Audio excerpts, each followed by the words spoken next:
Welcome to టీవీ24 news. ఈరోజు వార్తల్లోని ముఖ్యాంశాలు. నెల్లూరు జిల్లా బుచ్చిరెడ్డిపాలెంలోని 11వ వార్డులో ఎన్నికల ప్రచారం నిర్వహించిన వైసీపీ ఎమ్మెల్యే అభ్యర్థి నల్లపురెడ్డి ప్రసన్నకుమార్ రెడ్డి సతీమణి గీతారెడ్డి, కోడలు నల్లపురెడ్డి పూజితారెడ్డి. ఈ కార్యక్రమంలో వారి వెంట మండల నాయకులు, కార్యకర్తలు అధిక సంఖ్యలో పాల్గొన్నారు. ఇలాంటి మరిన్ని సరికొత్త వార్తల కోసం మన టీవీ24 న్యూస్ ఛానల్ని ఒక లైక్ చేసి సబ్స్క్రైబ్ చేసుకోండి. ఎప్పటికప్పుడు సరికొత్త వార్తలతో టీవీ24 న్యూస్.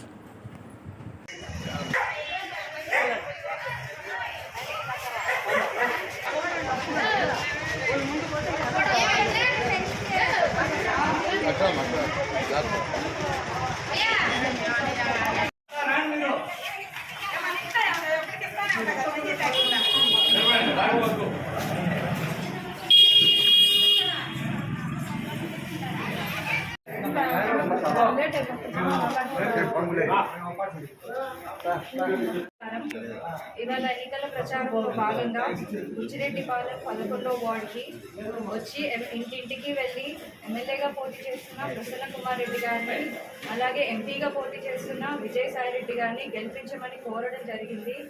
ఇంటింటికి వెళ్ళినప్పుడు ప్రజలు అనే మాట మాకెప్పుడు మాకు ఎమ్మెల్యేగా అందుబాటులో ఉంటారమ్మా, మేము ఆయనను వదులుకోము, మీరు ఓటు అడిగినా అడగకపోయినా మేము వేసేది మీ ఎమ్మెల్యే గారికే, మా జగనన్నకే, మా జగనన్న చేపట్టిన సంక్షేమాలు అన్నీ మాకు అందుతున్నాయి, మేము చాలా సంతోషంగా ఉన్నాము, ఆయన పెట్టిన తిండే తింటున్నాము అని చెప్తున్నారు. చాలా ఆనందంగా ఉంది.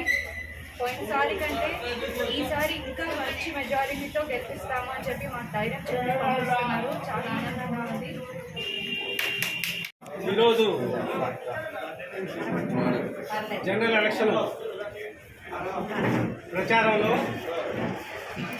మన కోవు నియోజకవర్గం నల్లపురెడ్డి ప్రసన్నకుమార్ రెడ్డిని అత్యధిక మెజారిటీతో గెలిపించాలని ఈరోజు వాసవి నగర్ 1, 2 ఏరియాల్లో ప్రచారం జరుగుతుంది.